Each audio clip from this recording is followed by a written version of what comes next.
আপু, জি ভাইয়া। আমার 250 টাকার হাঁসের মাংস দেন তো। 250 টাকার ভাইয়া? হ্যাঁ, 250 খাবেন টাকা। এখানে? এখানে খাবো। আচ্ছা ভাই, আমি দিচ্ছি। 250 টাকা? হ্যাঁ ঠিক আছে। তো আমি এখন দেবো হচ্ছে কি 250 টাকার হাঁসের মাংস। জি।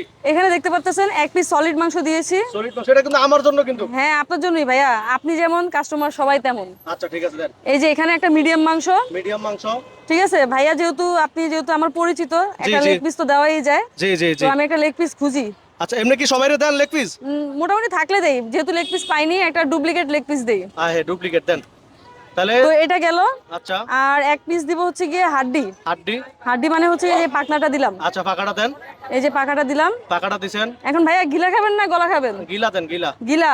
গিলা। এই যে এক পিস গিলা। গিলা, আচ্ছা তাহলে কি আর কি? সাথে যাবে হচ্ছে গিয়ে এক পিস রসুন। রসুন, আচ্ছা এই দেখেন। যে দেখতে পাচ্ছেন, এটা হচ্ছে গিয়ে 250 টাকা ভাইয়া। আচ্ছা দেখেন। 250 টাকার হাঁসের মাংস, যেখানে রয়েছে 5 পিস মাংস সবকিছু মিলিয়ে। আচ্ছা। এই যে দেখাই, দেখতেই পাচ্ছেন, এই একটা মাংস, এই একটা মাংস, এইটা মাংস, এইটা, আর এটা হচ্ছে গিয়ে গিলা।